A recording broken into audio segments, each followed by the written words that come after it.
Okay. Aishwarya? Aishwarya? Yes, sir. Can I start? Yeah, please. Okay, sir. The struggle you are in today, having the strength to need for tomorrow.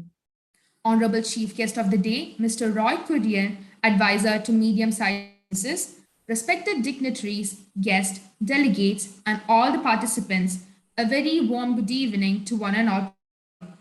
I, Aishwarya, feel privileged to welcome you all to the 69th talk of the Inter-Society Weekly Webinar Series, which is jointly organized by the IEEE Kerala Section, the Institute of Engineers Kerala State Centre, Computer Society of India Trivandrum Chapter, Project Management Institute Kerala Chapter, the Internet Society Trivandrum Chapter, Bakka Maulavi Foundation Trust Trivandrum, Life Member Affinity Group IEEE Kerala Section, IEEE EMBS Kerala Chapter, and the Institute of Electronics and Telecommunication Engineering.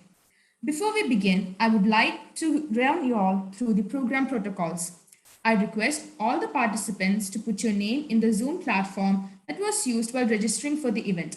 All participants, except for the speakers, are requested to keep microphones muted and videos turned off throughout the session. Participants can type in their queries and questions in the chat window anytime during the program, which will be addressed in the Q&A session by the speaker. Kindly fill up the feedback form, which will be provided at the end of the webinar, and those who want the certificates of participation may mention the same in the feedback form. Now, moving on, I would like to welcome Ms. Amina from EMBS to welcome the virtual gathering. Amina, please. Thank you, Aishwarya. Am I audible? Yes, you are. Thank you. A warm good evening to one and all. It is my pleasure and privilege to welcome you all today on this spacious evening where we have our 69th talk of the Inter-Society Weekly Webinar Series.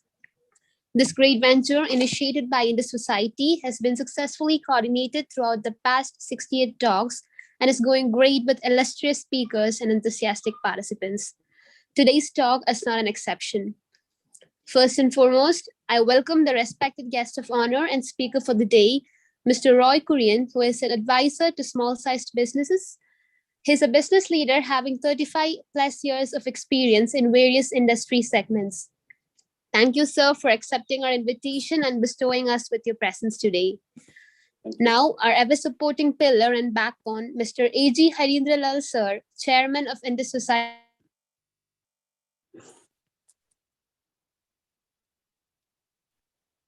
To Ms. Adlat. Now gratifying my welcome to Ms. Adlat Bashir, IEEE volunteer, who will be introducing our illustrious speaker, and Ms. Nasma. Wholehearted welcome to both of you. I'd also like to extend my welcome to MC of today's session, Ms. Aishwarya, and Zoom facilitators, Ms. Sumaya. Last but the prominent of all the organizing societies, professionals, dignitaries, and delegates who have joined with us today. Words are in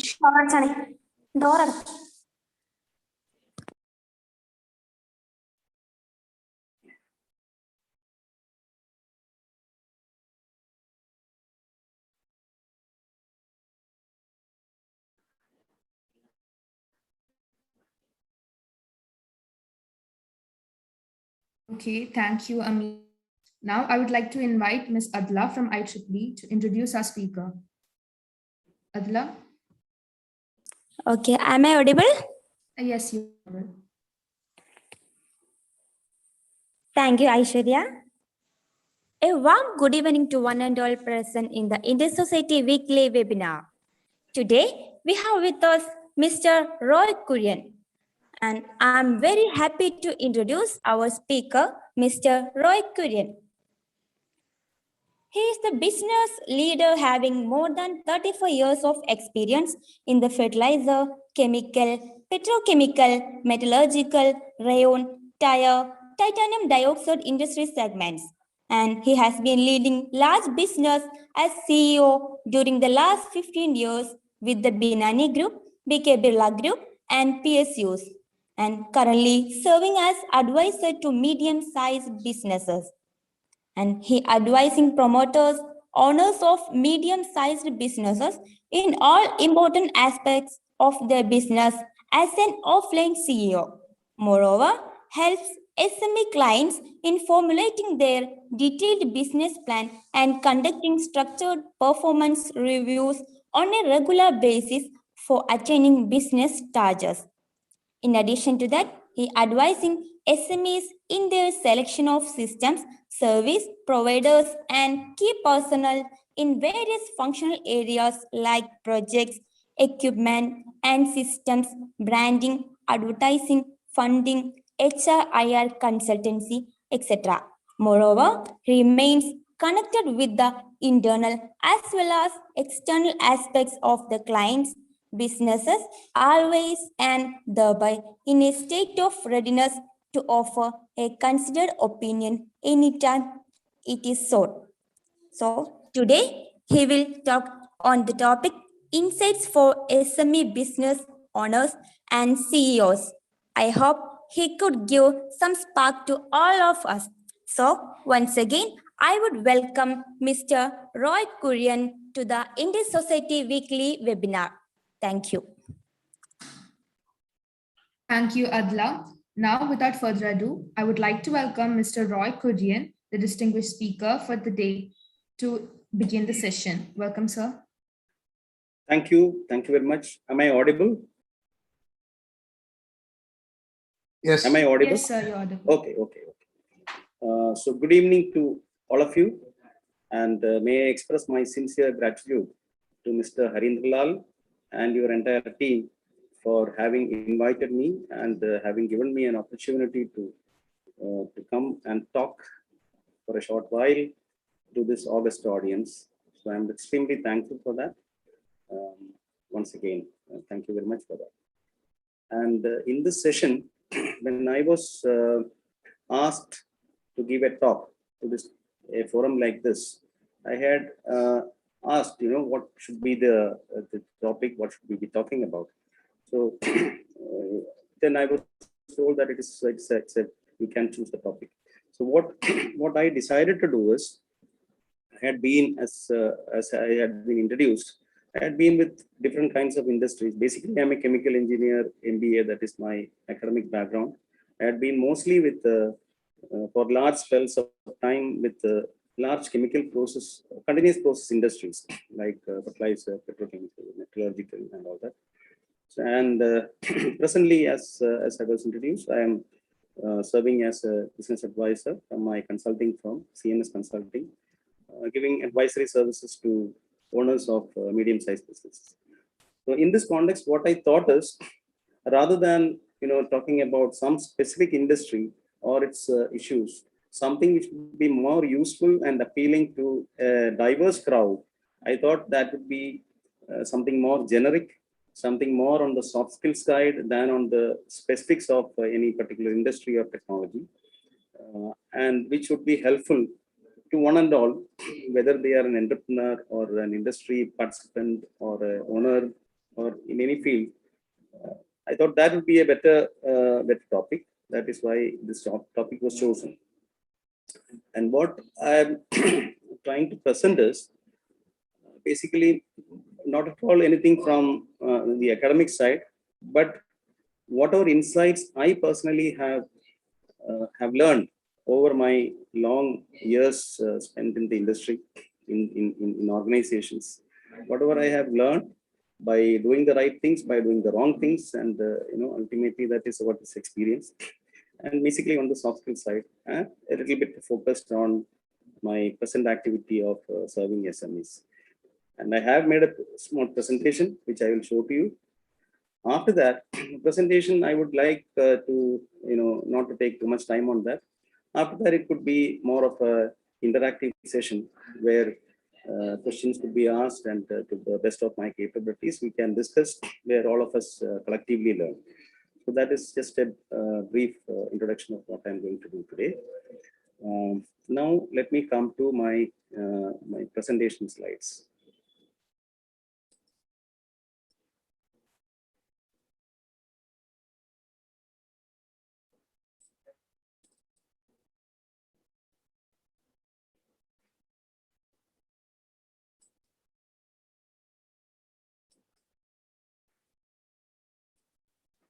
So as it has been told, the topic is insights for business owners and CEOs of any kind of organization, specifically on small and medium enterprises. These are my coordinates, my firm and my contacts. I have basically divided the whole thing into basically two sections. First one is insights and soft skills, which I mentioned already, and the second part would be certain specific things which I have seen from what I've seen of how medium-sized enterprises function. Certain insights on that area also. Let me go forward.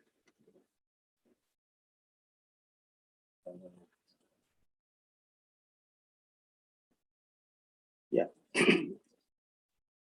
For any business, what I have realized is every business is being done for creating an economic surplus. We all know that. But if you look at organizations or businesses which have sustained over a very long period of time, as compared to something which came for a few years and then it went off. So companies which have sustained for a very, very long time, if you see, apart from their financial goals, they also had something which is higher than a higher purpose of business.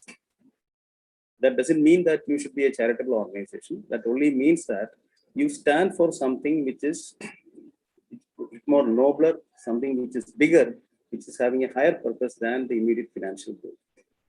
So this gives a longevity and a purpose and sustainability to the business as a whole.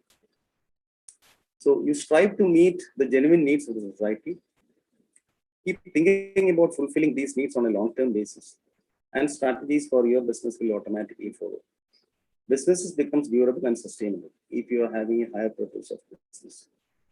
And just one example, that small diagram which I have shown is a company called Greystone Bakery, not Indian, it's a US company. And their stated objective is, we don't hire people to bake brownies, we bake brownies to hire people. So that's an organization which hires actually people who are not normally hireable, in the sense people who have some other bad track record, who had been convictees and people like that, whom normally nobody would hire. Such people, even if they become good, nobody hires them. So this is a company which hires such people and give them employment and bring them back in the mainstream. So they say that hiring such people is our main objective, and baking brownies is only a path to that. Just an example. So having a higher purpose is something which makes the business sustainable on a long-term basis.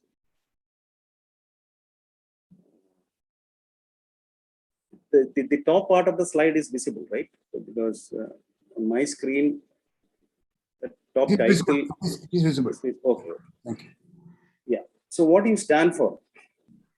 Basically, there are several big companies also who do a lot of things to make profit. All that is fine, but if you ask them, what do you really stand for? What are your core values? There are companies which have that, but some people actually do not have that. Here, the problem is, as you go forward, a lot of things in the macro business environment keep changing. And with each change, you also keep dilly-dallying here and there, and finally you lose track of where you're going. Whereas a company which has got solid core values as to what we do and what we don't do. In the immediate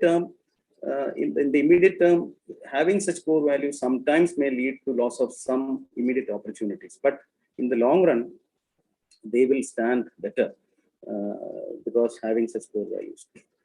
In this context, I'm reminded of one statement made by Mr. Narayana Murthy, whom all of us know, the founder chairman of Infosys. He once said that honesty not only is a good thing, but it also makes good business sense. And which was amply demonstrated in the valuation of Infosys. Because at a time when Infosys was at the peak, the traditional manufacturing-based Indian old traditional family-managed business companies, when they were having a valuation, as you all may be knowing, In the stock market, the valuation of a particular company, one critical parameter is P by E ratio, that is a market price to earnings per share. So in traditional companies were having a P by E ratio of around 15 or 14 or 13. Infosys was commanding a P by E ratio of 45. For the same earning per share, it was 45 times value. So that shows the quality of governance, the transparency, and the quality of the management, where nothing is hidden, everything is transparent, everything is open. So that gives that's a value. So that kind of value led to a higher valuation of the company, and that higher valuation in turn leads to enrichment of the assets of the promoters also, rather than taking a cut here and there. So that's about the core values. This is more, I would say, not only for business owners, but for anybody who is aspiring to become somebody in an organization. Solidity versus flair. I have always seen that, yes, and there are different kinds of people. All of us have different traits, different characteristics, and there are people who are very good in talking, very good in presenting things, and very, very high flair, but there are people who may not be so much, but they have very good solidity with respect to their knowledge, with what they know, and things like that. So what I've seen is that flair is good, but it takes you up to a certain point. But beyond that, if you want to grow or sustain, testing points will come, and solidity is really important. You should really have solidity also. With flair alone, you can't go too far. Value addition is something which in any organization, any group, even in this meeting, whenever we collectively spend time sitting and spending time of, say, 10 people are attending a meeting, maybe they discuss for half an hour or 1 hour. So 10 people attending a meeting for 1 hour means actually 10 man hours. When 10 man hours are spent, and once you come out of the meeting definitely is not for chit-chatting. It is for discussing some issue and taking some decision, or at least some directional decision. So if that is not happening, people are discussing here and there, and then without any definite outcome, if they are going out, then that is not enough.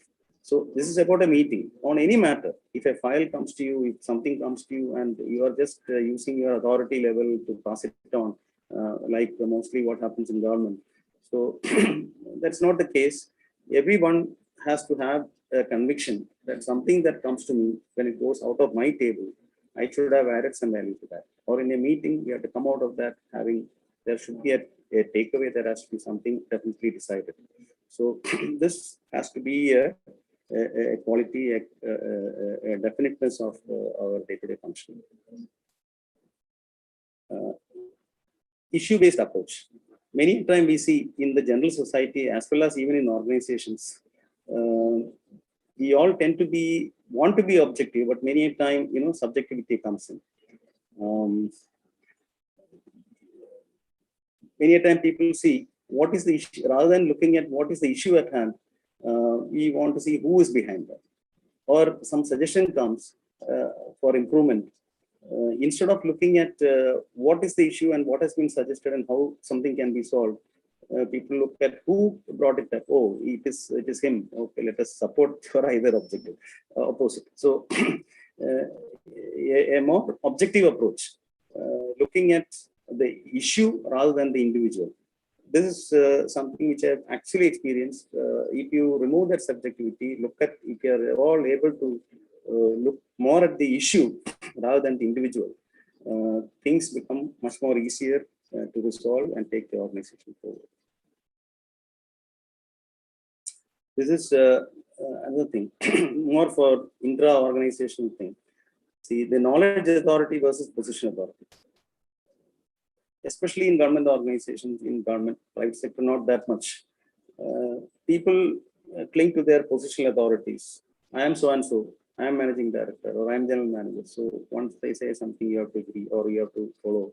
So those days are all gone. Now today, all information is available. The world has become flat, and it's a knowledge society. And in this scenario, I feel that knowledge authority is what is much more important. Position authorities are not important at all. Position actually is given to you basically for you to facilitate others to do their best. That's all. It's not that you are given some authority and you are sitting on that and wielding your authority. That's not the point. You are sitting there. Suppose you have your team under you. There are 100 people. To bring best out of those 100 people is your basic responsibility using your authority, using your position. But basically, if you also need to command the respect, then you should have the knowledge. I'm not talking of general knowledge of everything in the world, but at least the job knowledge, which is specific to that particular company's business, has to be clearly there with people at higher levels in order for them to achieve results and lead the team in a better way, earning respect for themselves. This requires continuous learning, irrespective of where you are. Some people think that we so much have done enough, and now it is for me to only command, not learn. But learning is a continuous process till the end of your life. That is how we earn the knowledge authority.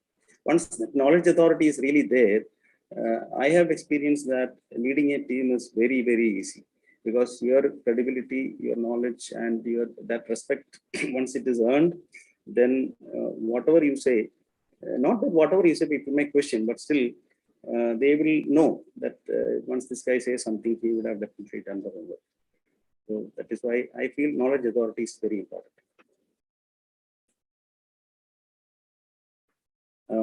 This is about wherever we are, how many number of years we have experience in one industry. All that doesn't mean that we know everything.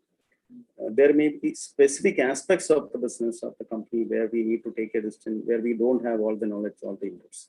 So in this scenario, the collaborative networking with your own colleagues at the same level, at lower levels, at higher levels, maybe your equivalent people in other organizations, keep the network through professional organizations or even personal, whatever, and try to, the objective is when we have to take a decision on a critical matter, it has to be as much as possible, as far as possible, it has to be the correct decision.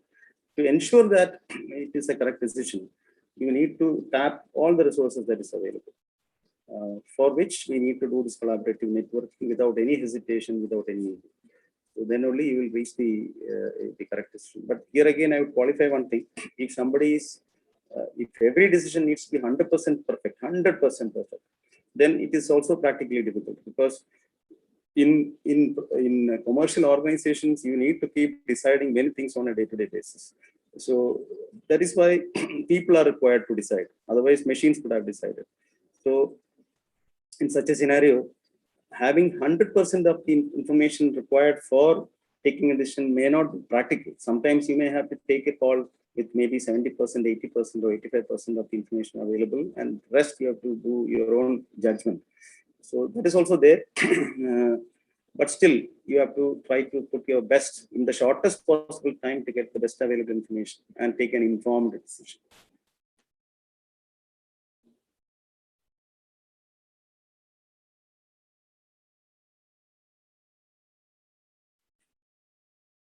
Yeah, when we decide, we have to, okay, for a CEO, you may have to decide so many things on the business, on the process, on the people, and so many things.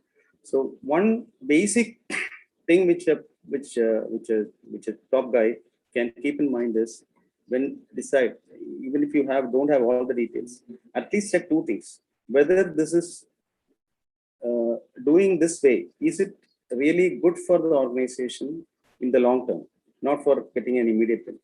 Is it really good in the long term?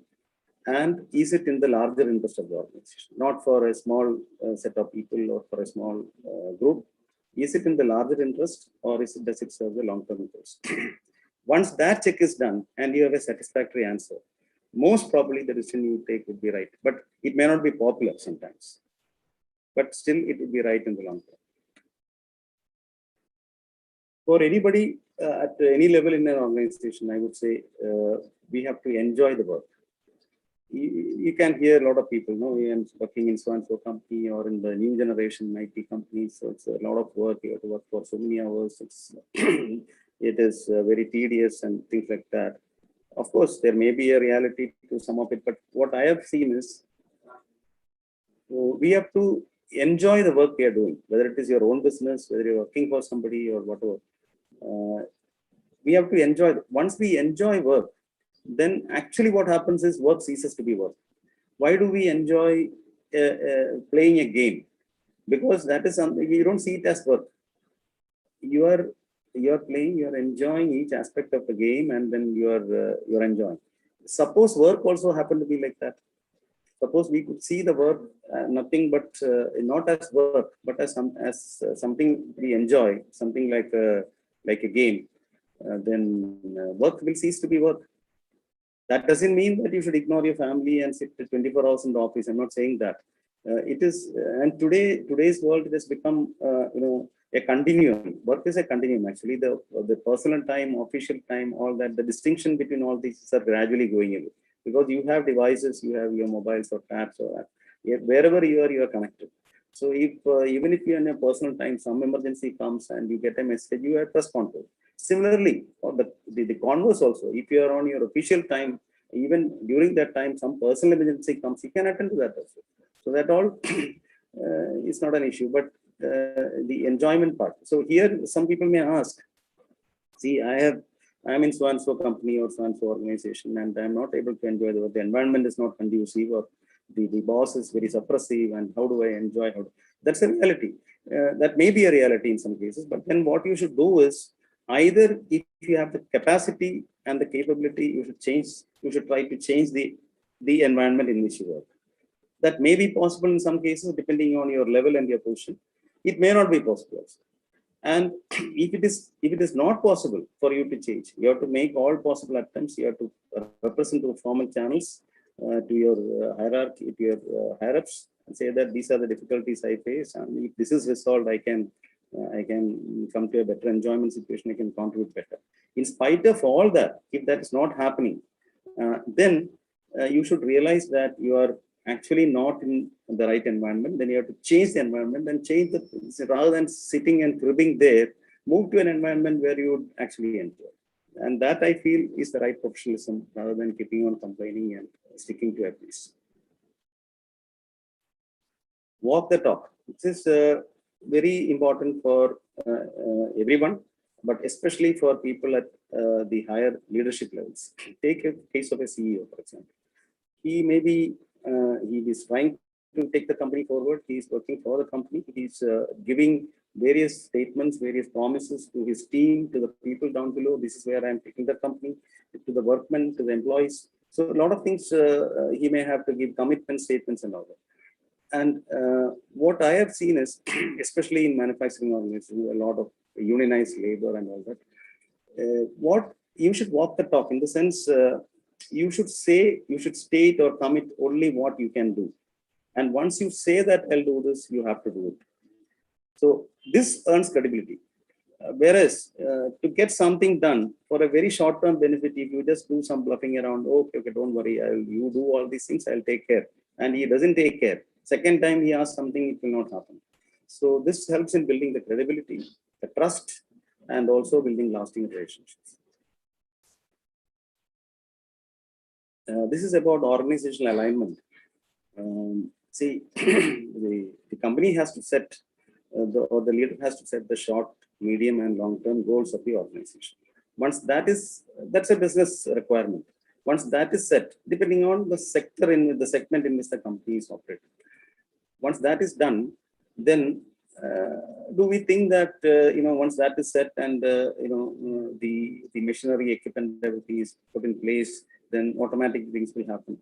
No, it will not automatically happen. It will happen only if all the stakeholders, mainly the employees in the organizations, are all aligned to these goals. How do you align? You have to clearly communicate. And that is a single point responsibility of the CEO, actually. CEO or the owner, MD, or whoever. Because if you think that this can be, a circular can be placed, or you can brief your immediate subordinates, they will brief their subordinates, like that, it gets cascaded down. It doesn't happen that way, because there will be a lot of clutter in the communication. Such critical communications has to be handled as far as possible directly by the CEO, even addressing people physically in big calls, or even communication through emails or whatever. And all these things have been clearly communicated.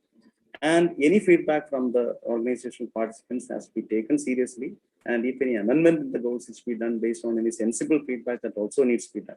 Once this is done, and the purpose is clearly shown with respect to time, cost, all those things, and you align the entire team, then things happen, and you can really take the business to the set goals through this kind of particularly by the CEO himself.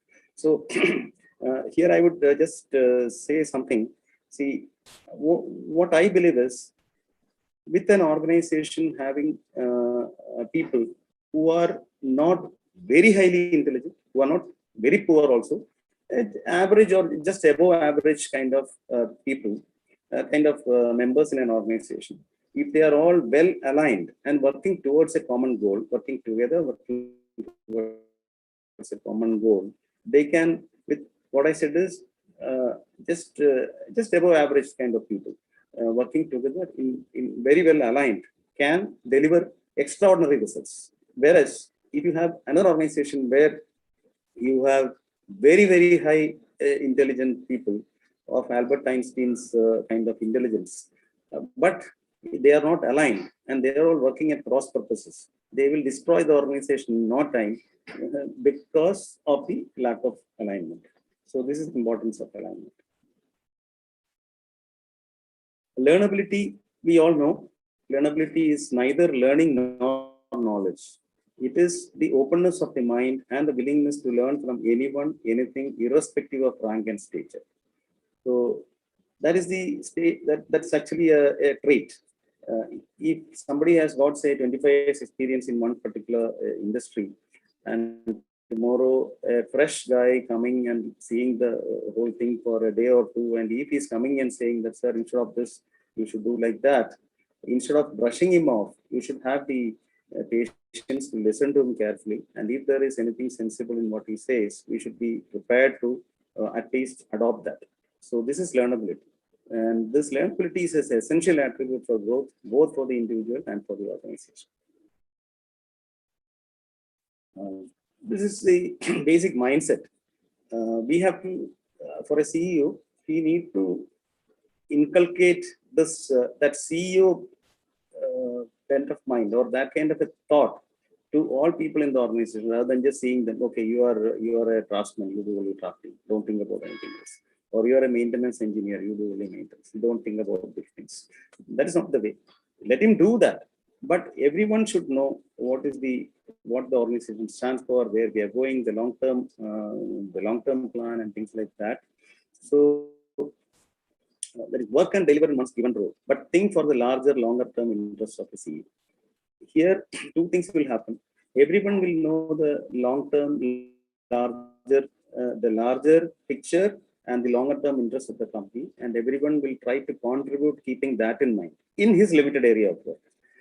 This helps the organization in achieving its goals, but also helps those individuals also in his professional journey, eventually making him a CEO. Because once you have that mindset only, such people, you observe the people who have really come to those kind of positions, they would have, at a still lower level also, they would have been having that kind of a thinking. And that is the thing which really took them to. I'm particularly talking about mainly private sector organization. The government is a different issue. There a lot of other considerations also come in. So basically, that's the thing. So those were my, the generic or I would say the soft skill part of whatever I have observed or understood from my years of working in organizations. Now coming specifically to small and medium enterprises, some of them with whom I am associated now in an advisory role or maybe an offline CEO, advising them on specific matters. But to observe, just putting some points, and I hope in this group also there would be several who are running their own enterprises. So they would also very well know what I'm talking. In fact, I missed out to mention earlier, I am not bringing anything new or any new knowledge or anything to this group. All of you are very experienced people, and you all know. I'm not bringing anything. I'm not trying to say anything which is new or any. It's all sharing of experience. As I said, rather than talking anything about a specific industry, I thought these kind of things.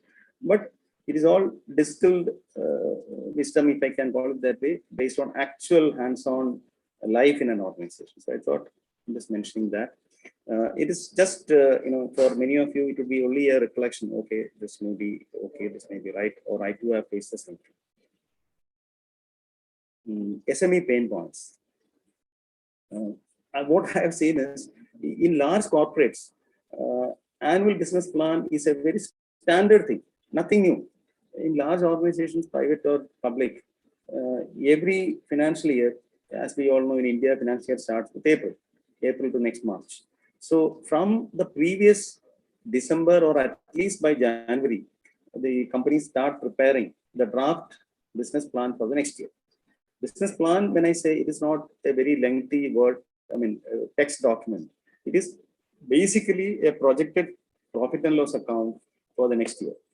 Account, not the accounting part, but basically month by month, in the business in which you are in, what is the sales turnover you're expecting on a month-to-month basis, and what are the various other revenue. The revenue streams may be coming from 1, 2, 3, or 4 different streams. From each revenue stream, each revenue item, what is the revenue stream that is coming? That is a revenue side, income side. Then come to expenditure. What all are the various expenditures? This is what is captured in a normal P&L account. And the net of it, what is the net profit you are going to make? So this on for the month of April, month of May, up to the next thing, monthly it is done, and the total is done. And this is a projected annual business plan for the next year. So this is normally done, and it doesn't get completed in just one exercise. Initially, one draft is made. Every department people will try to make it in a very conservative manner, because these are all linked to annual targets and their performance appraisal and their annual increments and things like that. So people will try to, normal tendency is that people will try to put it in a conservative. Sales guy will say slightly on the lesser side. Purchase guy will say that, okay, this quantity can be more, the price will be more, and that way. And it is the CEO's role to bring all these things together, make people sit in meetings and then deliberate on each and every item of this, and try to make as much improvements as possible. And then the bottom line improves. Finally, once the whole exercise is over, the board approval is taken, and that is adopted as the business plan for the next year. Once that is done, then that is the guideline for the next year. This covers all areas, HR, everything, manpower, all kinds of things are covered. And that becomes the guideline. So this is a standard feature in large organizations. Unfortunately, what I have come to see in medium-sized business, I'm not saying very small, even companies in Kerala may have come across 50 crore, 100 crore turnover companies also. Many people do not even have anything called an annual business plan. I'm not saying once you have an annual business plan, everything will come okay. But this is something which is a basic requirement which everybody should have. So this kind of an exercise, many people don't do. They keep on doing. They know their business very well. So they know that, okay, on a day-to-day basis, they keep managing. At the end of the year, the chartered accountant makes a financial statement and tells them. That is the time they realize that they are in profit or loss. So this kind of a very structured, systematic annual business plan preparation, many people don't do. It is really required. So this is what I have seen. And whichever company I advise or I serve, I tell them, this you necessarily prepare. So I help them to make this by giving them the templates and things like that. Putting some figure is not enough. You put some figures, then we need to sit through multiple reviews and try to optimize and improve it and finally adopt it. So this is one thing. The absence of that is one issue, and this needs to be, even for a very small business also, you should have this. This is my opinion. Once you have that, the second thing is that every month, once one calendar month is over and the next calendar month starts, at least by 5th or latest by 10th of the next month, before that, you must have a review of what happened in the previous year. What is review? Review is, what was your plan? All the numbers, all the cost and revenue numbers of the plan on one side, one column, and all the actuals which was achieved in that month on the other column, and you start comparing where you are better than the plan, where you are worse than the plan. If you're worse than the plan, what was the reason for the deviation? And okay, once the reasons are identified, next month, in order for this deviation, negative deviation, not to repeat, what you can do, what is the corrective action, and what that corrective action can be taken in what duration of time, and who is responsible for that. This much things are decided in that meeting, review meeting, and then again, those are given to the respective people, and then this keeps on continuing. The next month again you do. So that is the structured monthly business plan review process. Cash flow versus profitability. Here, I've seen many companies. See, we all understand what is a cash flow and what is a profit. So profit, you may get some orders in a month, and you may get a lot of advances. This advance also is cash flow, but that is not necessarily profit. When you have cash flows, many people think that I have money.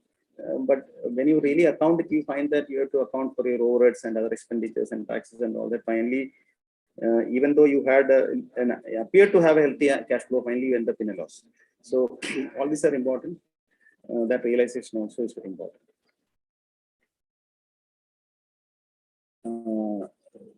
Especially in this COVID times and all that, you have to where businesses have all been affected across the board.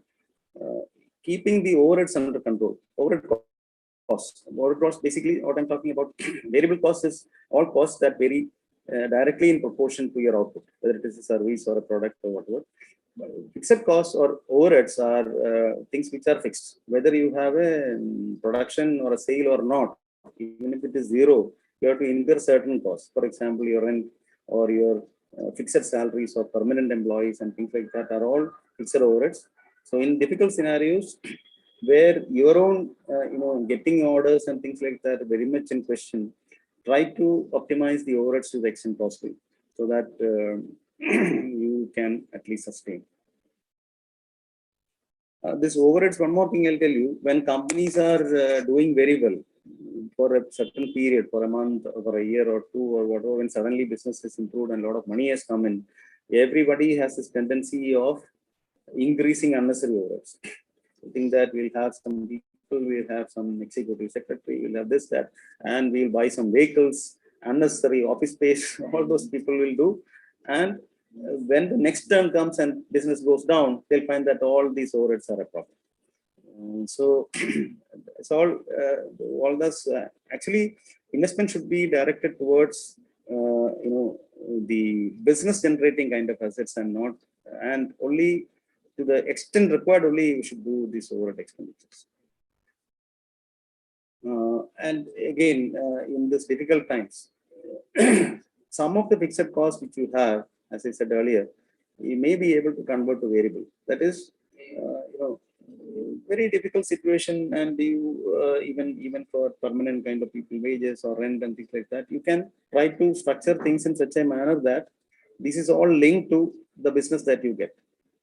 Try to convert, as much as possible, fixed costs into variable costs.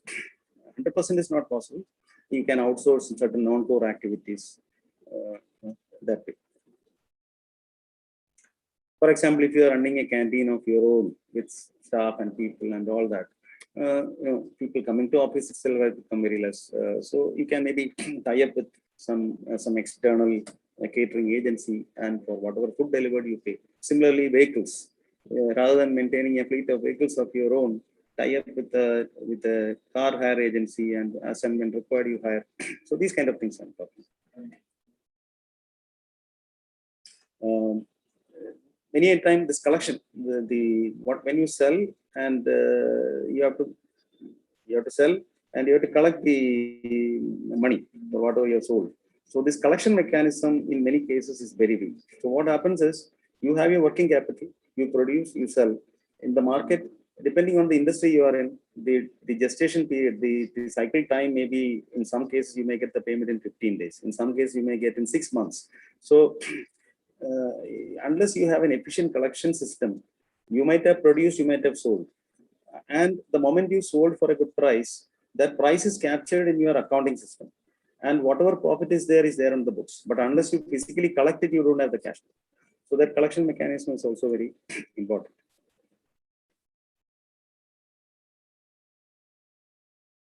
Working capital. I have actually seen some manufacturing units of medium size. The promoters, maybe 2 or 3 joined together, they put in a lot of capital, buy the land, build the machinery, and get the production started. And they have taken a lot of pain in putting all these things up, but they would not have done a proper working on what is the real working capital required. What is working capital is nothing but the money you for your for your making your material, the raw material, utilities, and then you produce and then you put in the market. There's a collection time of 2 months, 3 months, and generally the money comes. So during that time, you have to continuously keep producing. Generally, the money starts coming back. So if they have not planned for that adequate working capital, after 3, 4 months, 5 months, they find that everything is fine and there is profit in the books, but I don't have money to buy raw material. Where is the money? Money is in the market. So if the 4 months collection or 3 months collection time is a realistic one, then you have to plan your working capital requirement accordingly. At that time, don't run for working capital. Market study. Any new business or a new line of business for an existing company or a totally new company. When you venture into something like this, many people go based on their gut feel. Okay, this is there is a lot of need for that. I'll go and do it. And what a better way to do this is engage a professional market research agency and get a proper market research done, and then based on their projections, only plan your business. This is very important. And here again, I would like to qualify a market research agency bringing a report doesn't necessarily mean that 100% of what they say may be fully correct, because they also have only limited resources to do the research. So you have to take a view on certain things, but still having something is definitely better than having nothing. So is required. But here, one thing to be cautious about is when you engage a market research agency, you should be knowing as to what should be their scope of work. Whether you want to know the demand, supply, the demand-supply gap, the existing players, they are supplying how much, and is there any import happening? So these kind of questions which are really relevant for you to take a decision on the business, those questions all should be there in the scope of work. Otherwise, just telling somebody to make a market research, he will make something and give you, which may not be really useful for you. So that needs to be done properly. Fund diversion. In some cases, what I've seen is somebody starts a business with good intent, might have brought in some capital, his own money, and some money is borrowed from the banks or KSIDC or wherever, and then the business starts. The business is doing well, and some money comes. A lot of cash comes into the company, and then one fine day somebody comes with an idea. Sir, so and so thing is for sale. So and so asset, mostly real estate. Some business or some building or something is they are in distress, so we can buy it very cheap. So people are tempted to do that. What they are wanting is they don't want to take that and run another business. They think that it is coming cheap, and at the right time I will sell for a much bigger profit exit and bring that money back into my business. But what really happens is, especially in the current times, this doesn't happen. Their money gets stuck there. When they want to sell, that selling doesn't happen. So what happens is that money gets stuck, and his main business also starves for funds, working capital, and he gets into problem. So this is something which needs to be avoided very, very clearly. Or if he wants to do that, he can do it, no problem. But the funds has to come from some other source rather than diverting from the running business. Organization structure for even for a very small company also, I would say a well-designed organization structure should be there.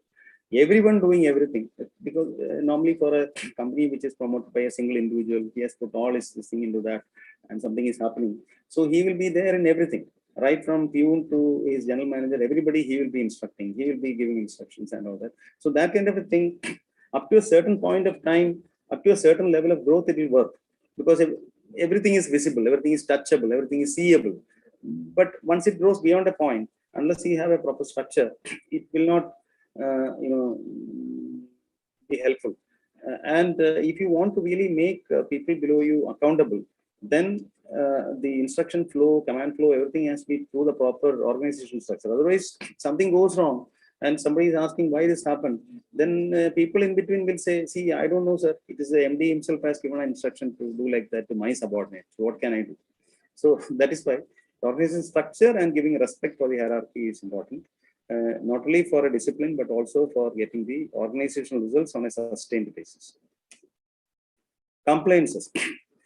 We are living in any country, in this, not any in India or any country where you're living, there will be a lot of statutes, there will be a lot of laws, a lot of enactments which you have to comply. It is not, it covers several areas of your function, finance, your factories act, and your pollution. A lot of areas are there, and these compliances are very important, because when the going is good, you might ignore some compliances, but when suddenly something hits you, then the implications may be very, very large. The entire business may come to a standstill because of something. You might have just missed it. So you should make somebody really responsible for the compliance, give a lot of importance to compliance, and see that everything is met. Otherwise, you'll be in for shocks. Scanning the environment. Environment means I'm talking about the macro business environment, the society in which we live. A lot of things keep changing. Then you have to continuously keep in touch with what is happening on the legal side, on the business side, on the innovation side, on the new technology side.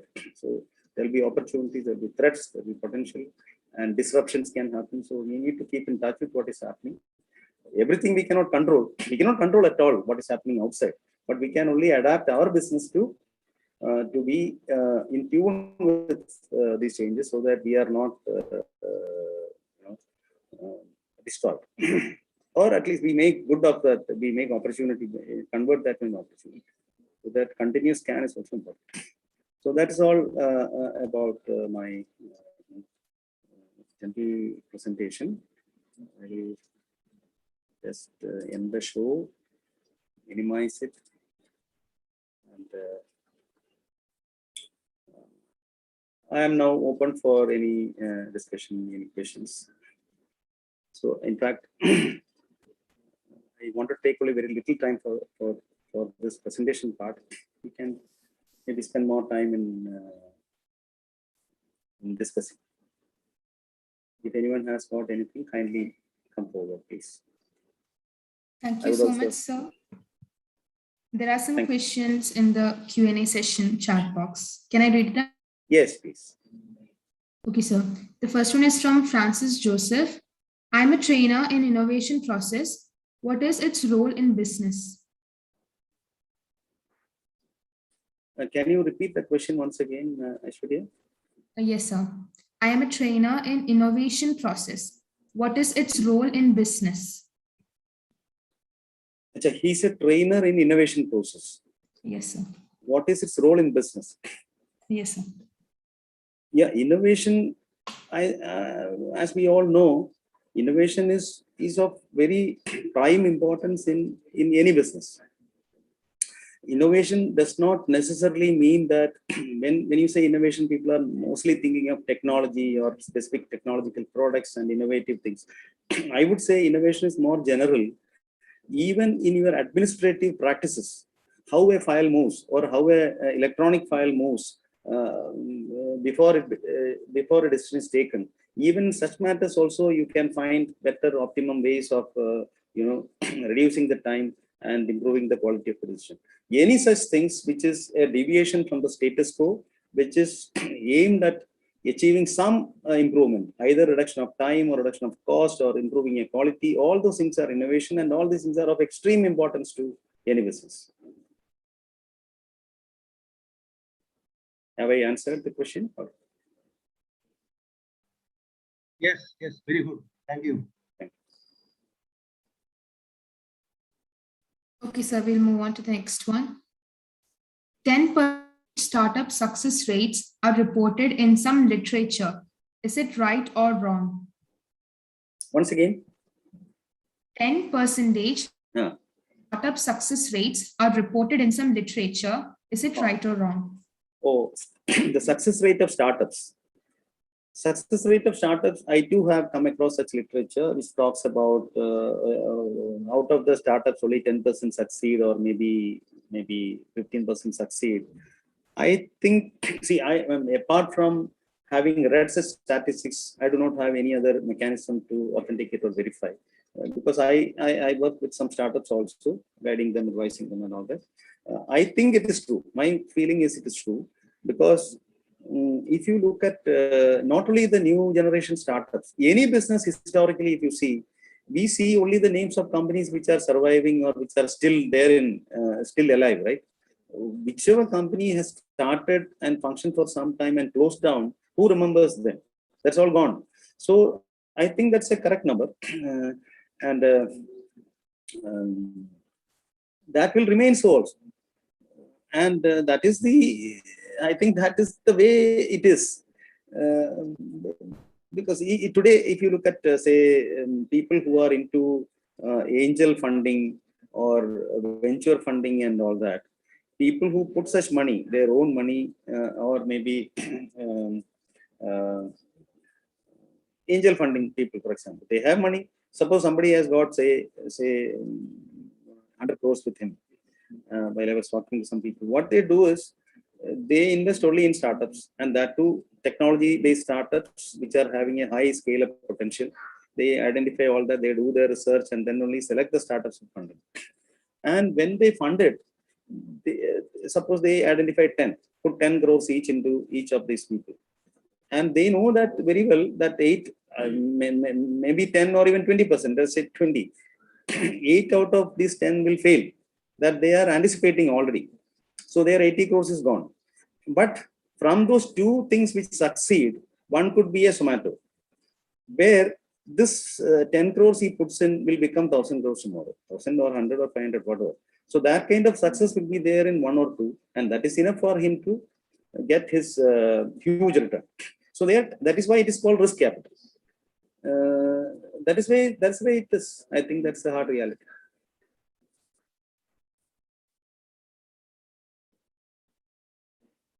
Okay, so I hope the question is answered.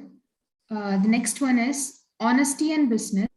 How many business institutions maintain honesty in their operations in India, particularly in Kerala?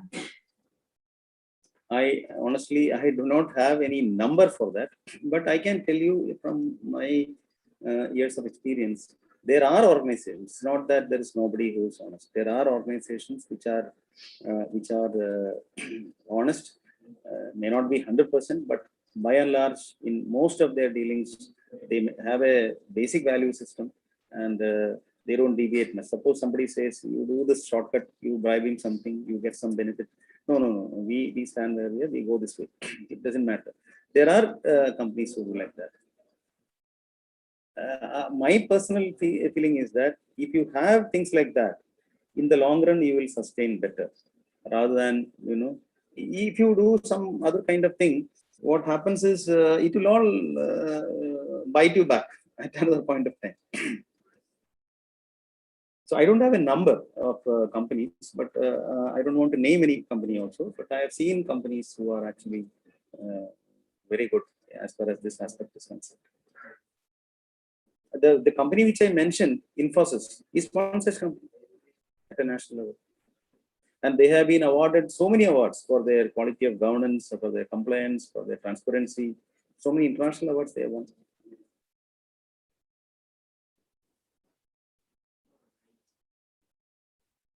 Okay, sir, moving on to the next question. While you work, and while you play. What you presented in the talk, all are theoretical concepts to be planned and implemented for a successful end. Any failure you experienced in implementation of these concepts and how you solved, can you share? What I presented, first of all, it is not a theoretical concept. Whatever I told is not from any textbook or anywhere, any reading actually. It is all based on my life experience. So it is not theoretical, let me say that. Maybe theory also would have said the same thing, but whatever I told is not based on any theoretical reading. It is all based on practical experience only. Now coming to this thing, wherever failures have happened, yes, yes, there have been in my career also, there are a lot of things which I have succeeded, there are some things which I have failed, all those things are there. I would, the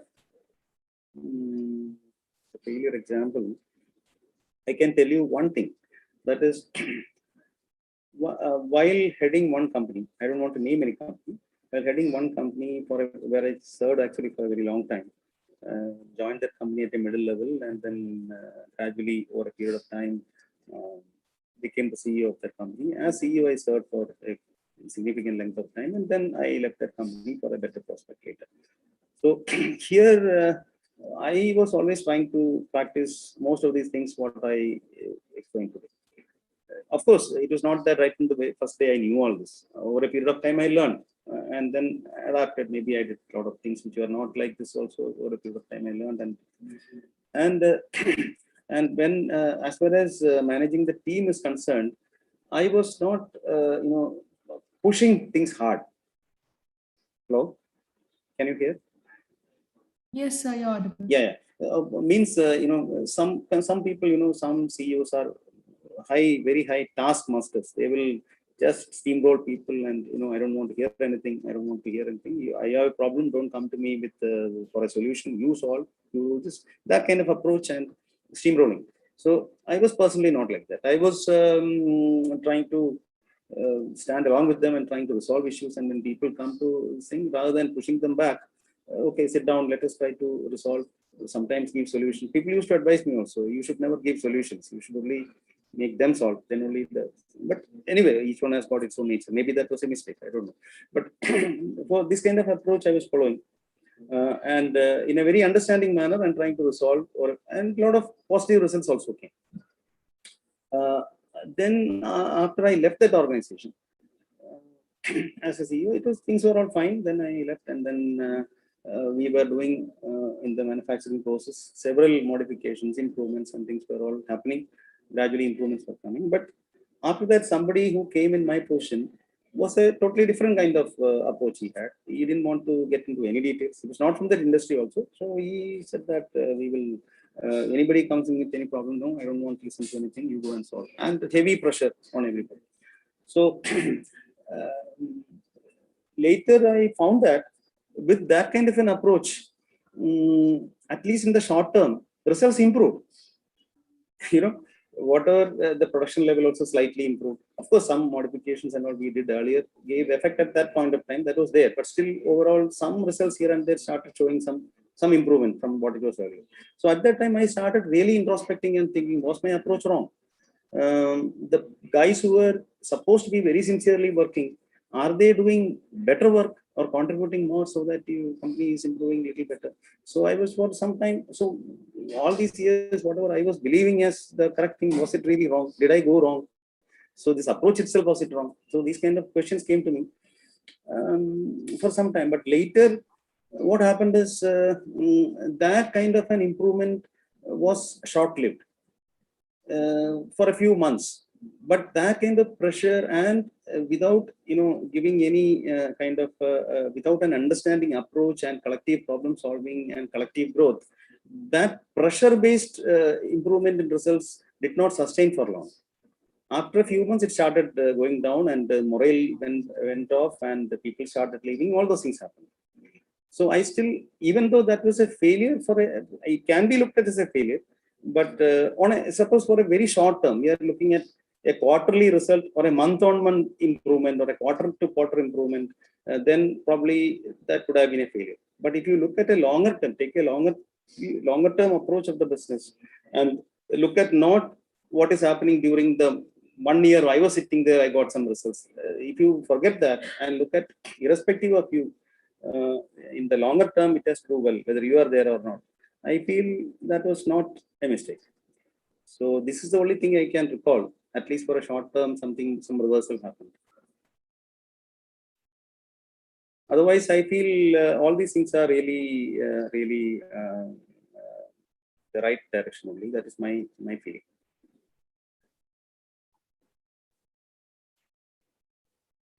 Okay, sir, that was well explained. Now moving on to the next question.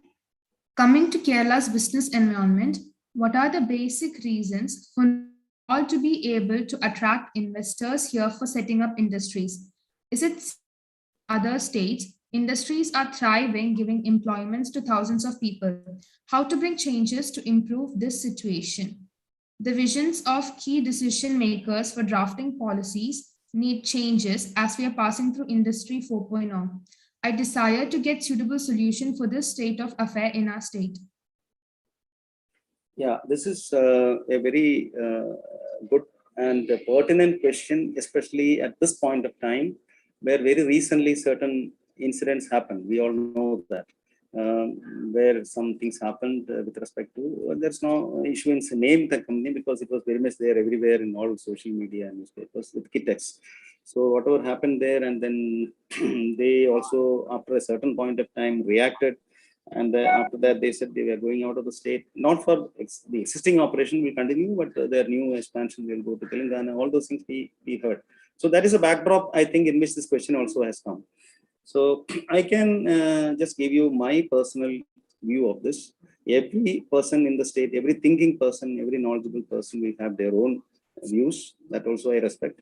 But whatever I feel, I can tell you. And this is again based on my several years of experience within the state. I have, as I was introduced initially, I have served outside the state also, in Goa, in Karnataka, in Mumbai, Maharashtra, and West Bengal, and Orissa also, in some large companies as the business head level. So I have dealt with trade unions and all that in all these places.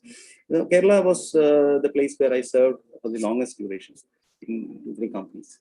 So based on this, and in the context of this latest Kitex incident and all, what I would like to say is, what is the question I think is, what is the basic issue for new industries to come into Kerala, and what are the root causes of the issues here, and probably what could be the way forward, I mean, in terms of a solution. Am I correct, Aishwarya? Or Yes, that? sir. Okay. Yes, sir. So, I mean, in this context, a lot of discussions are happening, and people are talking about changes that are required in the basic various the legal framework, in the administrative framework, in the approval procedures, and all that. All that is good. All that is good. All that is required. Also, very archaic laws in the clauses in the Factories Act and all. As Industries Minister himself was saying, a lot of things need to be changed. So all that is there, but that, according to me, that is all required. Definitely required. That's all good. Transparency in inspection procedure, all that is fine. But that alone would not solve the problem of the state. My feeling is that this is a subjective thing. I don't have any data or statistics to substantiate. My feeling is that basically in our society, in the Kerala society, there is an attitudinal problem. And why that attitudinal problem has happened, I'm not going to that also. There may be political ideology or other reasons. A lot of reasons may be there, or awareness level. So many issues may be there. But as things stand, there is an attitudinal problem. One is that any entrepreneur who is small or big, who is creating an enterprise, and definitely if it's an enterprise, he is borrowing a lot of heavily borrowing from institutions and investing, maybe some capital also. But over a period of time, if the enterprise is successful, he also benefits out of it. He makes profit, he makes benefit, but a lot of people get employed. So this is a situation. Our mindset or our attitude, one issue is that we see such people not as somebody who is wealth creators. They should be seen as wealth creators for the state as a whole, for the employees who work there, for everybody. Instead of that, our back of our mind, we as a community, we as a society, see them as in an inimical manner. That is, people who are പണ്ട് കാലത്തുള്ള നമ്മൾ മുദ്രാവാക്യങ്ങളൊക്കെ ഓർമ്മയുണ്ടല്ലോ. അപ്പൊ എന്ന് പറഞ്ഞ പോലെ അത് ഇതെന്തോ ഒരു ശത്രുതാ മനോഭാവത്തോടുകൂടി ആളുകളെ കാണുകയും അവര് എന്തോ ഭയങ്കരമായിട്ട് ലാഭം ഉണ്ടാക്കി പോകുന്നതിലുള്ള ഒരു വിദ്വേഷവും അസൂയ എന്ന് തന്നെ വേണമെങ്കിൽ പറയാം. അപ്പൊ ആ രീതിയിലുള്ള ഒരു മനോഭാവം നമുക്ക് ബേസിക്കലി ഉണ്ട്. So we have that kind of a mindset. I'm not saying 100% of the people. This is the Kerala psyche. So അതിനകത്ത് അങ്ങനെ ഒരു പ്രശ്നം that is there on the one side. ഇത് ഒരു നല്ല കൂട്ടം ആൾക്കാർക്കും ഈ ഒരു പ്രശ്നം ഉണ്ട്. രണ്ടാമത്തെ ഒരു പ്രശ്നം ഞാൻ പ്രാക്ടിക്കലി കണ്ടിരിക്കുന്ന ഒരു കാര്യം, അതായത് നമ്മുടെ ഓരോരുത്തരുടെയും ഒരു ബേസിക് വാല്യൂസ് ആണല്ലോ. ഇപ്പോൾ if I have a value, for example, whatever I spend or whatever I earn should be rightfully earned. ഞാൻ ജോലി ചെയ്ത് ശമ്പളം ചെയ്തിട്ടോ അല്ലെങ്കിൽ കൃത്യമായിട്ട് എന്തെങ്കിലും ബിസിനസ് ചെയ്തിട്ടോ എന്തെങ്കിലും കാര്യം നമ്മൾ എന്തെങ്കിലും ഔട്ട്പുട്ട് കൊടുത്തിട്ട് അതിന് കറസ്പോണ്ടിങ് ആയിട്ടുള്ള ഇൻപുട്ട് കിട്ടുന്നതായിരിക്കണം എൻ്റെ ഏർണിംഗ് എന്ന് വിശ്വസിക്കുന്ന കുറച്ച് ആൾക്കാരുണ്ട്. പക്ഷെ ധാരാളം ആൾക്കാർ അങ്ങനെ അല്ലാതെ അവരുടെ ഒരു കോൺട്രിബ്യൂഷനെ ബേസ് ചെയ്തല്ലാതെ റൈറ്റ്ഫുള്ളി അല്ലാത്ത ഏർണിംഗ് വേണം. അത് ആരെങ്കിലും ഒക്കെ എന്തെങ്കിലും ചെയ്യുന്നു, അതിൻ്റെ ഒരു ഷെയർ എനിക്കും കിട്ടണം. ഞാൻ ഈ നാട്ടുകാരനാണ്, ഇവിടെ ഒരു പ്രസ്ഥാനം നടക്കുന്നു, അപ്പൊ അതിന് ഇവിടെ സംഗതി നടക്കുമ്പോൾ എനിക്ക് കിട്ടാതിരിക്കാൻ എങ്ങനെ പറ്റുക? ഇയാൾ എന്ത് ചെയ്തിട്ടാന്നുള്ളത് അയാൾ ആലോചിക്കുന്നില്ല. ചെയ്താലും ചെയ്തില്ലെങ്കിലും ഏതെങ്കിലും രീതിയിൽ എനിക്ക് അങ്ങനെ കിട്ടണം എന്ന് ചിന്തിക്കുന്നത് ഒരു ഇൻഡിവിജ്വൽ ലെവലിൽ മാത്രമല്ല, ഇൻഡിവിജ്വൽ ലെവലിലും സംഘടനാപരമായിട്ടും എല്ലാം ആ പ്രശ്നമുണ്ട്. അപ്പം ഒരു റൈറ്റ്ഫുൾ അല്ലാത്ത ഒരു ഏർണിംഗ് വേണം എന്നുള്ളൊരു ആഗ്രഹം, നേരത്തെ പറഞ്ഞ ഈ തരത്തിലുള്ള ആൾക്കാരോടുള്ള ഒരു ഇനിമിക്കൽ ആറ്റിറ്റ്യൂഡും കൂടെ കമ്പൈൻ ചെയ്തിട്ടുള്ള ഒരു പ്രശ്നം ഇവിടെ ഉണ്ട്. അപ്പോൾ നമ്മൾ നോക്കുകയില്ല അത് എന്നൊക്കെ പറയുന്നതെല്ലാം ഈ രണ്ടാമത് പറഞ്ഞ സംഗതിയുടെ പലതരത്തിലുള്ള റിഫ്ലക്ഷൻസ് ആണ്. അത് ഒരു വളരെ ലോവർ ലെവലിലെ ആൾക്കാർ ആ രീതി വാങ്ങിക്കുന്നു, വേറെ ലെവലിലെ ആൾക്കാർ വേറെ രീതി വാങ്ങിക്കുന്നു. ആ രീതിയിൽ ഈ വരുന്ന ആൾക്കാരെ എല്ലാം പല തരത്തിലും അങ്ങോട്ടും ഇങ്ങോട്ടും വലിച്ചിട്ട് ഇതിനകത്തും ഈ രീതിയിലുള്ള സംഗതി വരുന്നു. അപ്പൊ ഇത് ഉള്ളതുകൊണ്ട് അപ്പൊ ഇങ്ങനെയുള്ള കാര്യങ്ങളെ ഡിപ്പെൻഡ് ചെയ്തുള്ള ധാരാളം ആൾക്കാരുള്ളത് കൊണ്ട് എന്താ പറ്റുന്നത് വെച്ച് കഴിഞ്ഞാൽ ഈ ലീഡർഷിപ്പ് ഞാനൊരു പ്രത്യേകിച്ച് ഒരു പാർട്ടിയെ പറ്റി പറയല്ല, ലീഡർഷിപ്പിനൊക്കെ പബ്ലിക്കായിട്ട് ഒരു സ്റ്റാൻഡ് ഈ കാര്യത്തിൽ എടുക്കാനും ഈ തരത്തിലുള്ള പ്രവണതകളെ തീർത്തും ആക്ഷേപിച്ച് സംസാരിക്കാനും ഉള്ള ബുദ്ധിമുട്ടുമുണ്ട്. കാരണം അങ്ങനെ സംസാരിക്കുമ്പോഴത്തേക്ക് നമ്മളെ തന്നെ സപ്പോർട്ട് ചെയ്യുന്ന വോട്ട് ബാങ്കിനെയാണ് നമ്മൾ വെറുപ്പിക്കുന്നത്. ഇത് വളരെ മോശപ്പെട്ട പ്രവണതയാണ്, ഇങ്ങനെ ചെയ്യാൻ പാടില്ല എന്ന് നമ്മൾ കുറച്ച് നിയമങ്ങൾ മോഡിഫൈ ചെയ്യുക മാത്രമല്ല, വളരെ പബ്ലിക്കായിട്ട് ബന്ധപ്പെട്ട എല്ലാ രാഷ്ട്രീയ പാർട്ടികളുടെയും എല്ലാ നേതാക്കളും അടച്ചിതിനെയൊക്കെ ആക്ഷേപിക്കുകയും ഈ ഉള്ള പ്രവണതകൾ തന്നെ തെറ്റാണെന്ന് പറയുകയും ചെയ്യുകയും അങ്ങനെ ഇതിനെയൊക്കെ ഒരു സോഷ്യൽ ഈവിൾ ആക്കി എല്ലാവരും കാണുന്ന ഒരു അവസ്ഥയും വന്നു കഴിഞ്ഞാൽ പിന്നെ പല കാര്യങ്ങളും പതുക്കെ ഒറ്റ ദിവസം കൊണ്ടല്ല പതുക്കെ ഇല്ലാതെയാവും. ഇതിന് ഞാൻ ഉദാഹരണം പറയാം. പിന്നെ ഒരു ഉദാഹരണം എന്താ വെച്ചാൽ, നമ്മള് നിയമങ്ങൾ കൊണ്ട് നമ്മൾ നിർമ്മാർജ്ജനം ചെയ്തിട്ടുള്ള പല കാര്യങ്ങളുമുണ്ട്. പിന്നെ കാലാകാലങ്ങളായിട്ട് ഏതോ കാലത്ത് വളരെ നല്ലതും ശരിയും എന്ന് വിചാരിച്ച് സമൂഹം ചിന്തിച്ചിരുന്ന ചില കാര്യങ്ങൾ പിൽക്കാലത്ത് അത് തെറ്റാണെന്ന് തോന്നുകയും അതിനുശേഷം നിയമങ്ങൾ ഉണ്ടാകുകയും ചെയ്ത് അതൊക്കെ അബോളിഷ് ചെയ്യപ്പെട്ടിട്ടുള്ള അങ്ങനെ സമൂഹത്തിൽ നിന്ന് മാറിപ്പോയ ചില കാര്യങ്ങൾ. ഇപ്പൊ വേറെ ചില കാര്യങ്ങൾ വളരെ മോശപ്പെട്ട ഒരു സംഗതിയാണെന്ന് സൊസൈറ്റി തന്നെ എഴുതി തള്ളിയ ചില കാര്യങ്ങൾ നിയമനിർമ്മാണമൊന്നും ഇല്ലാതെ തന്നെ സമൂഹത്തിൽ നിന്ന് മാറിപ്പോയിട്ടുണ്ട്. ഞാൻ ചെറിയൊരു ഉദാഹരണം പറയാം. ഇപ്പോ വളരെ കാലം മുന്നേ, മേ ബി ഒരു 30 കൊല്ലം മുന്നേ ഒക്കെ ആയിരുന്നെങ്കിൽ നമ്മൾ ട്രെയിനിലോ ബസ്സിലോ ഒക്കെ യാത്ര ചെയ്യുകയോ ഈവൻ സിനിമാ തിയേറ്ററിൽ പോയി ഇരുന്ന് സിനിമ കാണുകയോ ചെയ്തിരുന്നെങ്കിൽ ആളുകൾ അവിടെ എല്ലാം ഇരുന്ന് സ്മോക്ക് ചെയ്യുമായിരുന്നു. ട്രെയിനിനകത്ത് സ്മോക്ക് ചെയ്യുമായിരുന്നു, ബസ്സിനകത്ത് സ്മോക്ക് ചെയ്യുമായിരുന്നു. അതിന് ഒരു തെറ്റായിട്ടോ അല്ലെങ്കിൽ മോശപ്പെട്ട കാര്യമായിട്ട് ആരും ചിന്തിച്ചിരുന്നു പോലുമില്ല. തിയേറ്ററിനകത്ത് സിനിമ നടന്നുകൊണ്ടിരിക്കുമ്പോൾ അതിനകത്തിരുന്ന് ഇങ്ങനെ സിഗരറ്റ് വലിക്കുക. സിഗരറ്റ് വലിയ മോശമൊന്നുമില്ല ഞാൻ പറയുന്നത് കേട്ടോ. ഞാൻ പറയുന്നത് ആ ഒരു സംഗതി ഇന്നാരും ചെയ്യത്തില്ല. അത് നിയമം കൊണ്ട് മാത്രമല്ല, വലിച്ചു കഴിഞ്ഞാൽ പോലീസ് പിടിക്കുന്നത് മാത്രമൊന്നുമല്ല.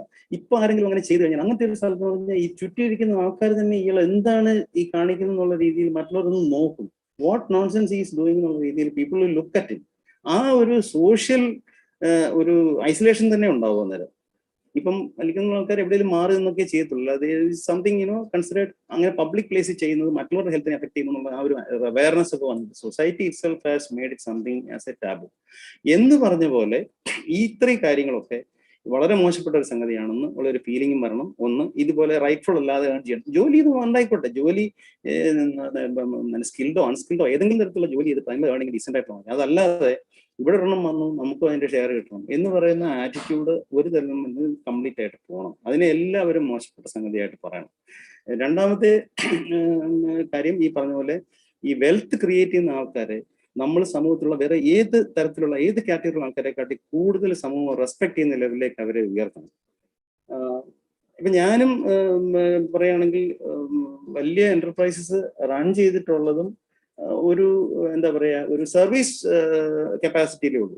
ബിക്കോസ് അതിന്റെ ഉടമസ്ഥരൊക്കെ ആരെങ്കിലും കേരളത്തിന്റെ പുറത്തുള്ള ഏതെങ്കിലും വലിയ കമ്പനി ഓണേഴ്സ് ആയിരിക്കും. പക്ഷെ more or less like an owner role ഇരുന്ന് നമ്മളിത് പെർഫോം ചെയ്തു. പക്ഷെ I was never an owner. പക്ഷെ എന്നിരുന്നാലും ഞാൻ എന്റർപ്രണേഴ്സിന് വേണ്ടി പറയാണ്, അങ്ങനെയുള്ള ആൾക്കാരാണ് ശരിക്കും പറഞ്ഞാൽ ഈ സൊസൈറ്റി റൺ ചെയ്യുന്നത്. ഇവരെല്ലാം ഇത് ചെയ്യുന്നതുകൊണ്ടാണല്ലോ അതിന്റെ ആ ഒരു ട്രിക്കിൾ ഡൗൺ എഫക്റ്റ് കൊണ്ടാണ് ബാക്കി എല്ലാവർക്കും സർവൈവ് ചെയ്യാൻ തന്നെ സാധിക്കുന്നത്. അതല്ലാതെ സമൂഹത്തിൽ വേറെ എന്തെല്ലാം ചെയ്യുന്ന പല ആൾക്കാരുണ്ട്, പല മേഖലകളിൽ പലരും. പക്ഷെ അവരെക്കാട്ടിലും എല്ലാം കൂടുതൽ റെസ്പെക്ട് ഏൺ ചെയ്യുന്ന ആൾക്കാർ ഇവരാണെന്നാണ് എനിക്ക് തോന്നുന്നത്. അപ്പൊ ഈ ഒരു രണ്ട് കാര്യം ആ ഒരു കേരള സൈക്കിൾ തന്നെ ഒരു മാറ്റം അത് ഒരു ദിവസം കൊണ്ട് വരില്ല. പബ്ലിക്കായിട്ട് പൊളിറ്റിക്കൽ ലീഡേഴ്സും റിലീജിയസ് ലീഡേഴ്സും പിന്നെ ഈ എന്താ പറയുക സാമൂഹ്യ പരിഷ്കർത്താക്കളും ഒക്കെ തുറന്ന് സംസാരിച്ച് പത്രങ്ങളും മാസികളും ഒക്കെ എഴുതി ഈ ഒരു ആറ്റിറ്റ്യൂഡൽ ഷിഫ്റ്റ് വന്നു കഴിഞ്ഞാൽ ഇതൊരു ഈ പറഞ്ഞ പ്രോബ്ലം എല്ലാം സോൾവ് ആവുന്നതാണ് എൻ്റെ ഒരു പേഴ്സണൽ ഫീൽ.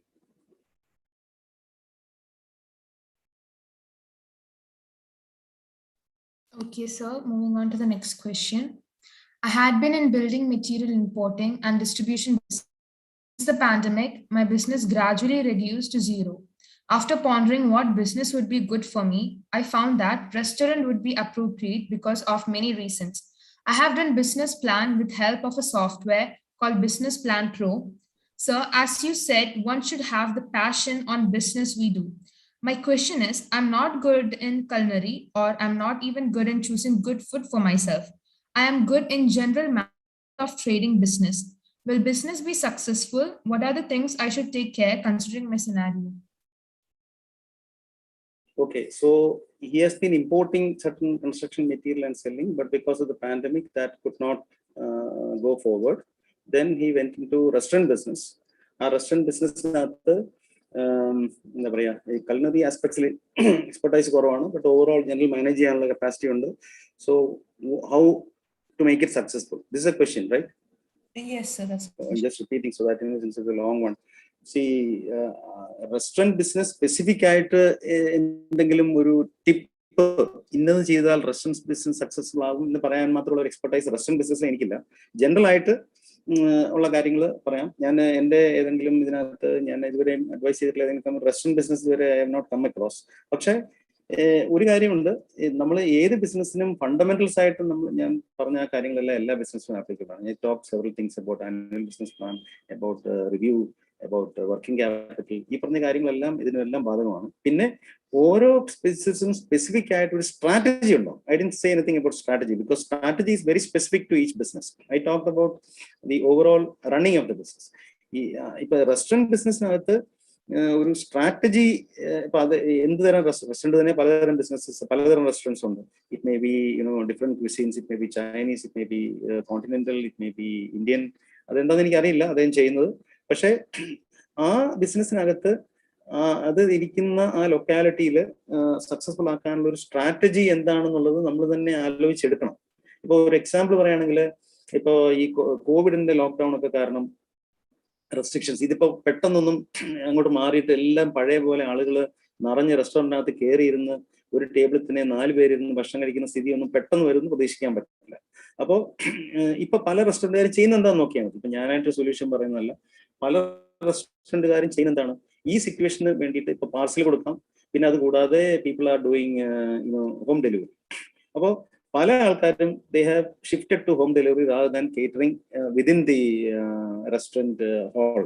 അപ്പോൾ അവരെല്ലാം പെട്ടെന്ന് ഓൺലൈനായിട്ട് ഹോം ഡെലിവറി എന്ന് പറഞ്ഞിട്ട് നമുക്കെല്ലാം വാട്സാപ്പ് മെസ്സേജ് ഒക്കെ കിട്ടും. ഈ പല ആൾക്കാരും അവർക്ക് നേരിട്ട് ഡെലിവറി ചെയ്യാൻ അവർക്ക് പറ്റുന്നുണ്ടെങ്കിൽ, ഇല്ലെങ്കിൽ they can tie up with Swiggy or Zomato or somebody and they can deliver. ഒരു ചെറിയ എക്സ്ട്രാ കോസ്റ്റ് അവർക്ക് പോകും, but otherwise these things go on. And main റോഡിൽ, മെയിൻ ലൊക്കേഷനിലൊക്കെ ഹൈ റെന്റ് കൊടുത്തിരിക്കുന്ന റെസ്റ്റോറൻറ്റ്സ് ഒക്കെ ആൾക്കാർ പലരും ക്ലോസ് ചെയ്തിട്ട് അവര് കുറച്ചുകൂടെ റിമോട്ട് ആയിട്ടുള്ള, കുറച്ചുള്ളിൽ എവിടെയെങ്കിലും അങ്ങനെ ഒരു ആക്സസും ഒരു പ്രോമിനൻസും ഇല്ലാത്ത സ്ഥലത്ത് സ്പേസ് എടുത്ത് അവിടെ കുക്കിങ്ങും കാര്യങ്ങളും ചെയ്യുക, ഈ ഹോം ഡെലിവറിയിലേക്ക് ഷിഫ്റ്റ് ചെയ്തിട്ടുണ്ട്. അപ്പോൾ സോ ദാറ്റ് അവരെ ആ അത്രയും കോസ്റ്റ് ഒക്കെ കുറയും, ഒരു നല്ല സ്പേസിന്റെ റെന്റ് കുറയും, and they can cater to this thing through home delivery. ഇതൊക്കെയാണ് ആൾക്കാർ ചെയ്തിരിക്കുന്നത് basically. So situation will change, but റെസ്റ്റോറൻറ്റിനകത്ത് നോർമലായിട്ട് ആളുകളെ കിട്ടുന്ന ഒരു സിറ്റുവേഷൻ വരാൻ സമയം എടുക്കുന്നതാണ് എനിക്ക് തോന്നുന്നത്. അപ്പോൾ ഈ ഒരു ഹോം ഡെലിവറി മോഡലും പിന്നെ ഒരു ക്ലൗഡ് കിച്ചൺ എന്നൊക്കെ പറയുന്ന ആ രീതിയിലുള്ള ഒരു വർക്കും ആയിരിക്കും എനിക്ക് തോന്നിയത്. അതെന്റെ മനസ്സിൽ പെട്ടെന്ന് തോന്നിയ കാര്യം പറഞ്ഞുള്ളൂ. But he needs to look at his own things more closely and find out more specific strategies. Okay, sir. Moving on to the next question. I learned from my long years of service in industries, the need for reskilling or upskilling of officials are needed periodically to improve their efficiency and approaches to work. What's your view on this aspect? Yeah, I'm fully in support of that. reskilling, upskilling is extremely important because see, as I said earlier, no, a lot of things are changing. നമ്മുടെ macro business world കാര്യങ്ങൾ change ചെയ്യുന്നു എന്ന് ഞാൻ പറഞ്ഞപ്പോൾ I was talking mainly from the point of view of that business entity.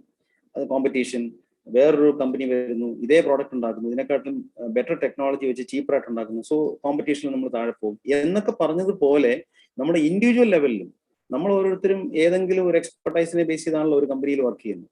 One Guy may be mechanical design engineer, one Guy may be എന്താ പറയുക ഒരു chartered accountant, അങ്ങനെ പലതരത്തിലുള്ള പ്രൊഫഷൻസ് ആയിരിക്കും ചെയ്തത്.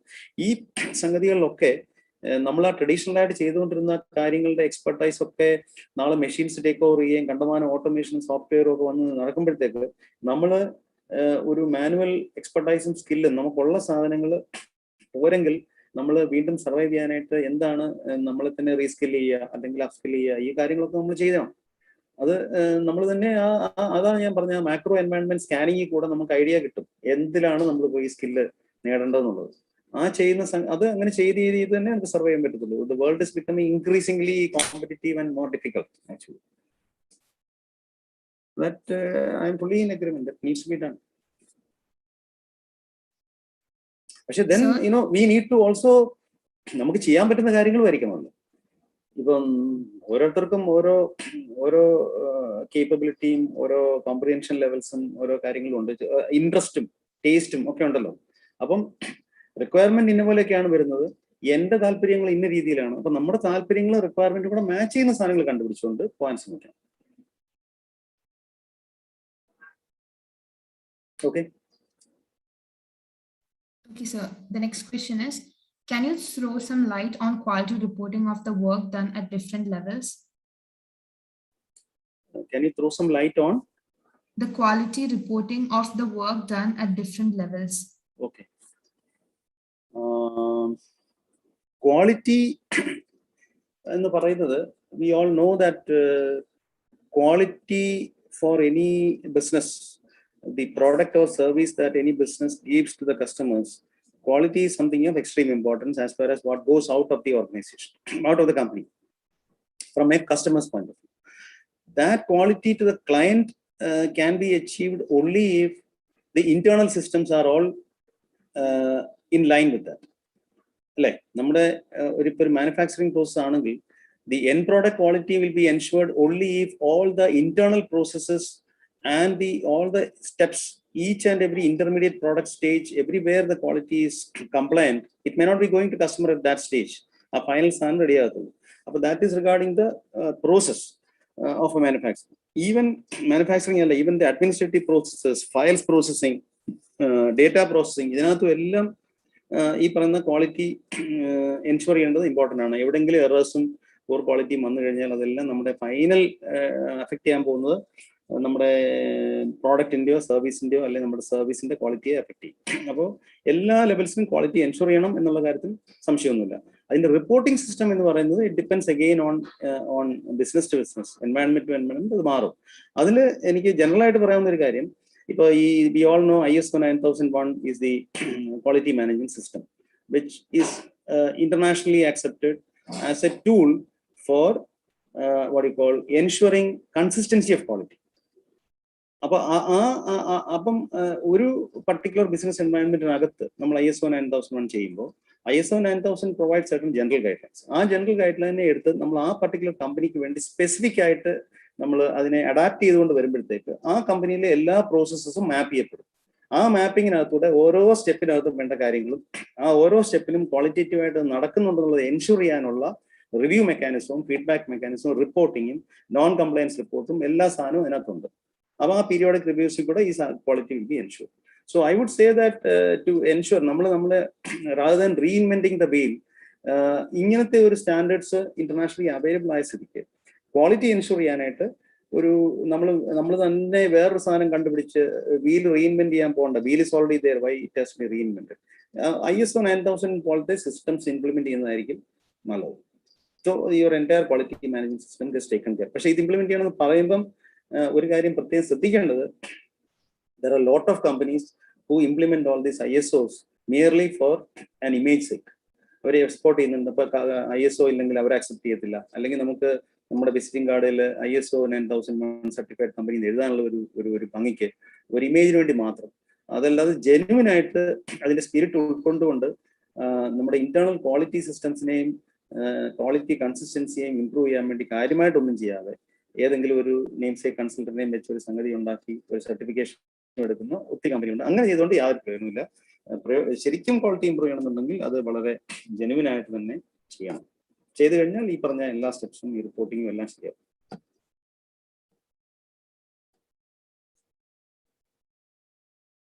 Okay, sir. Moving on to the next question. The US Bureau of Labor Statistics. Yes, sir. Hello? Hello. Yes, sir, you're audible. Hello? Hello, sir, you're audible. Yeah, okay. I'm just waiting for your next question. Oh, okay, sir. Okay, I'll start again. The US Bureau of Labor Statistics quoted, "Is not recent. Any data from India on percentage of failures of SME? Any comments on use of government initiatives?" Any comments on?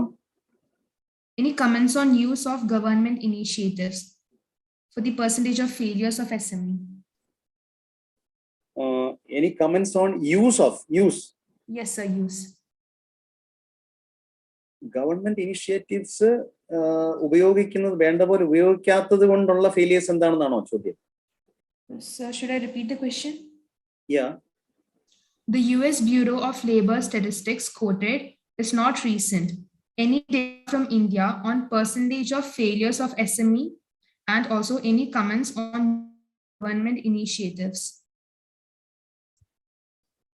No, എൻ്റെ കയ്യിലുള്ള statistics അതേ ഉണ്ടായിരുന്നുള്ളൂ. That may not be recent, but the latest statistics on failures I do not have.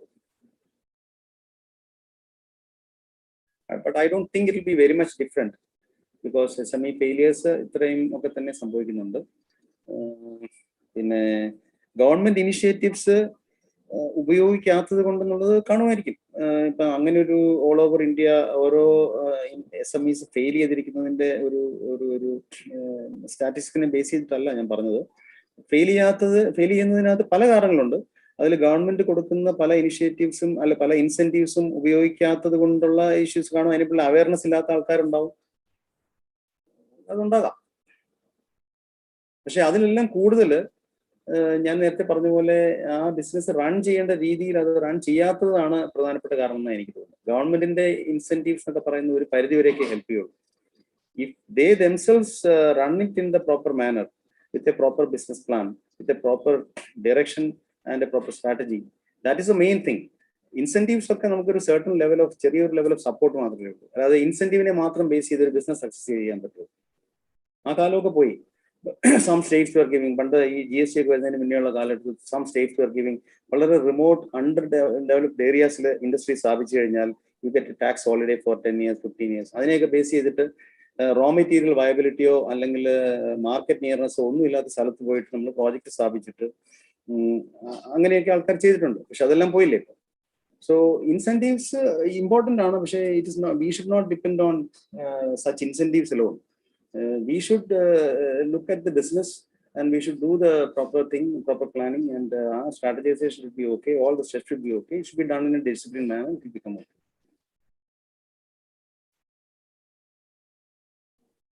Okay, sir. Moving on to the next question.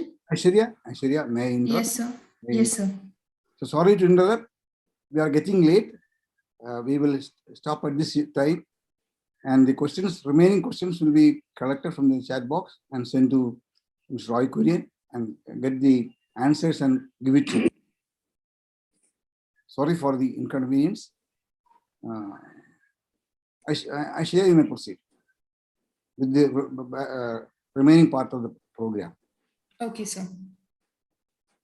Okay, thank you, Roy, sir. It was a very insightful Q&A session. Now I welcome Ms. Nesma from IEEE to propose the vote of thanks. Thank you, Aishwarya. I hope I'm audible. Yes, you're audible.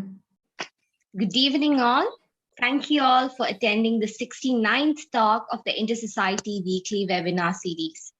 First and foremost, we would like to thank Harindra Lal Sir, the chairman and organizer of Inter-Society Weekly Webinar Series, whose dedication has led us to conducting 69 talks so far without a break on every Wednesday.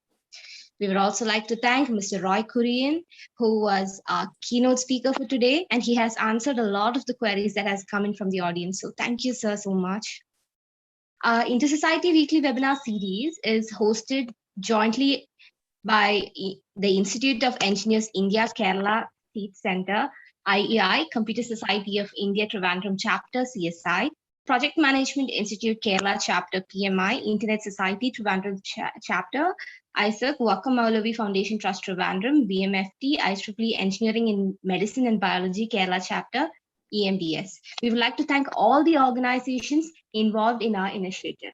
Today's Zoom control was handled by Sumaya KA from IEEE. Our MC of the session was Aishwarya. Thank you, Aishwarya. The welcome speech was handled by Amina M. The introduction to the speaker was handled by Adla Bashir. We would like to sincerely thank all the role players who have made our session such a wonderful session. Last but not the least, I would like to thank all the attendees of our session today. Over to the MC. Okay, thank you, Nesma. This is now you're seeing is a weekly webinar series for the next week. It is hosted by Dr. Suraj Soman, who is a scientist and CSIR National Institute of Interdisciplinary Science and Technology. And the talk will be on nature-inspired personalized photovoltaic technology. And it is hosted usually from 6 to 7 p.m. on next Wednesday, 11th of August. Thank you all for participating, and thank you, sir. Thank you, all of you. Thank you, Mr. Roy Kurian. Thank you, Mr. Harindra Lal and your entire team. Thank you very much. Very good interactive session. And sorry for cutting short the interesting Q&A because it is getting too late. So yeah. I will, actually, if we had, I wanted actually more of interaction, so that people can. It was very, very good. Actually, a lot of things people asked, and to some extent, I was able to answer. And there is a way that is very nice. I have collected the remaining questions, which I will be sending to you. I hope you will answer them and send to me back, which I will be distributed to the participants. It's a very, very good initiative that you have taken. Every Wednesday you conduct this, and people.